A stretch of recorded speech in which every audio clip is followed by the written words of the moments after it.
Good morning, everyone. So good to see you.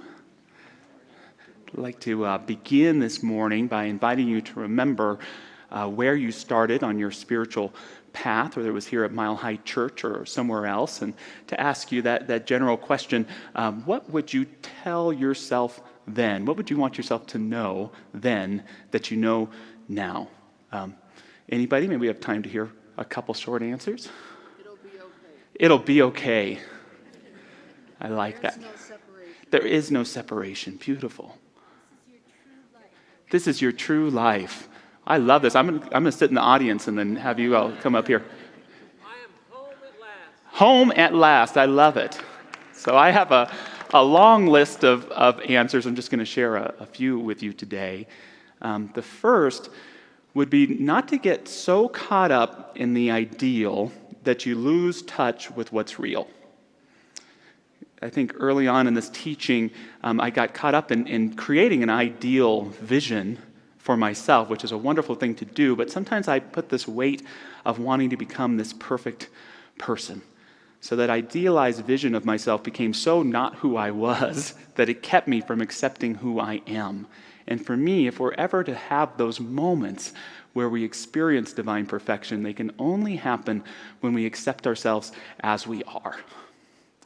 And it would also cause me at times to be more judgmental about situations and people, expecting them to be more ideal or perfect than they really were.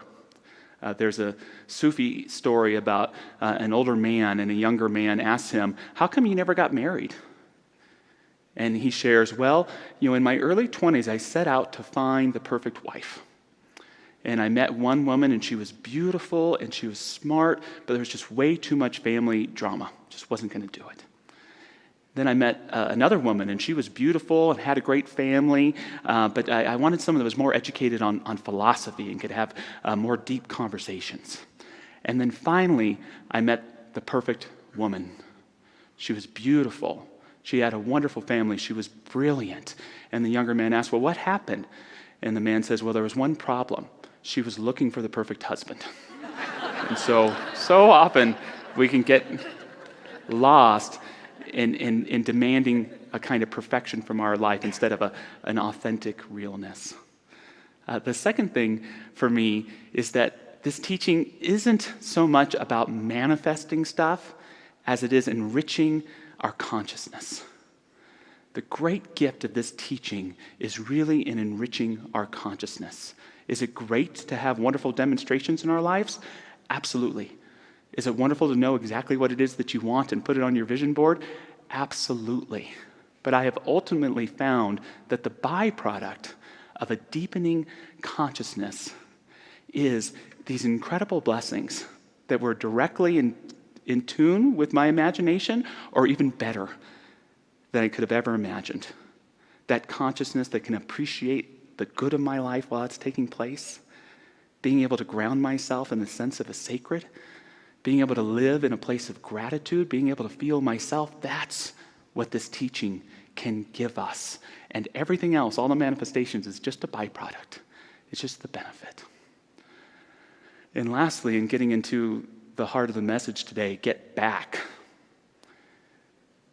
Something I wish I really knew then that I'm still learning now is it's not about how long you stay centered, it's about how quick you get back.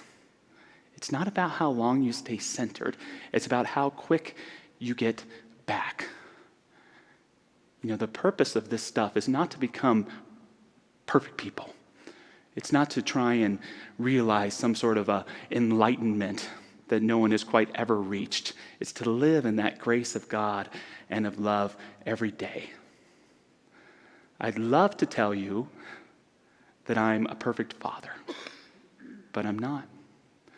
I'd love to tell you I'm a perfect husband, but ask my wife. I'm not.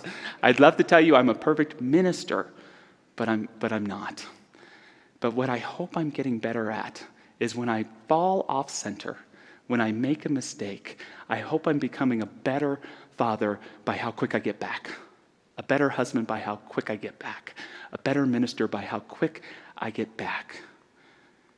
It's not how long you stay centered, it's how quick you get back. Get back to love, get back to clarity, get back to life.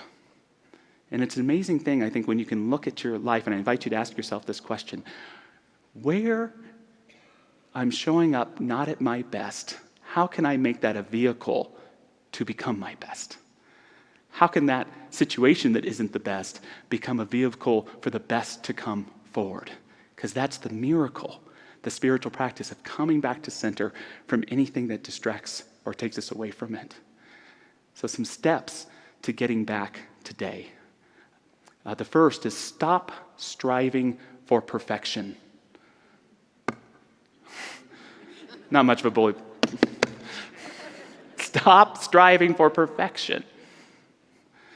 An essential learning about spiritual leadership came for me when I started my first senior ministry at the Seal Beach Church in Southern California. There's some friends here from Seal Beach today. Steve, Lily, Amber is here, so it's really cool to have some guests. And I inherited what I would call a motley crew of practitioners.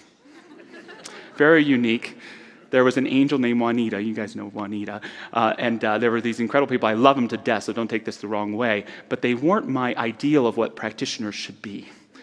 You know, some of them were kind of curmudgeon-y. A couple had been a part of getting rid of a couple of the past ministers. One kind of bounced from church to church.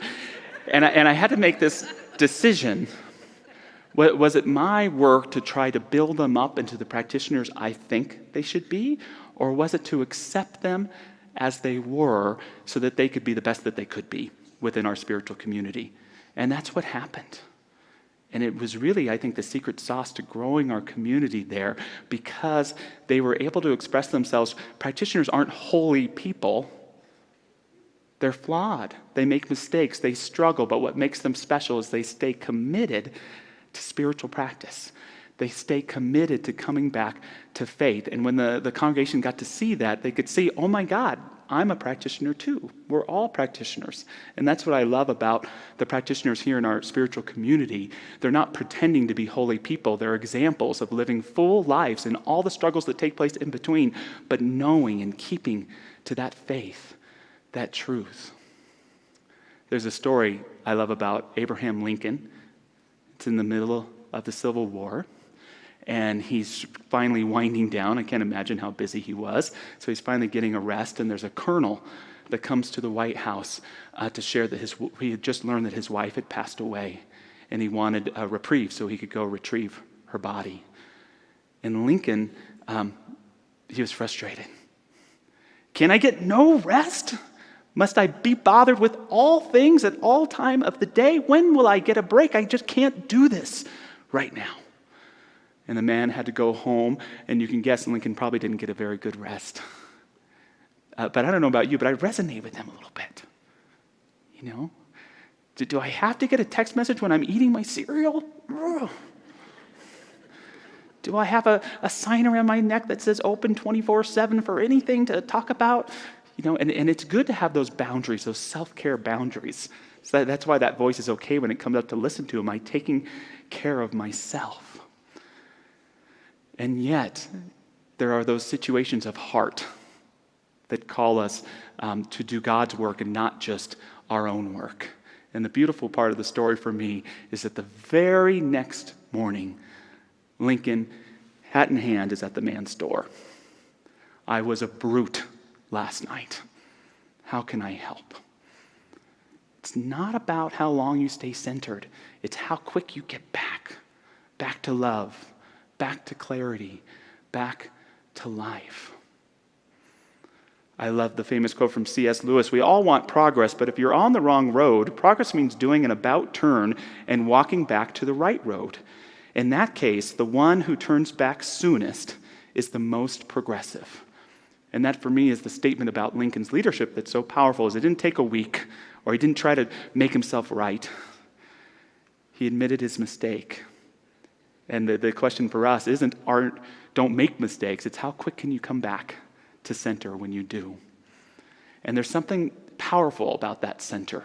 When we do leave it for a while, when we come back with greater clarity, it's enriched. It's deeper.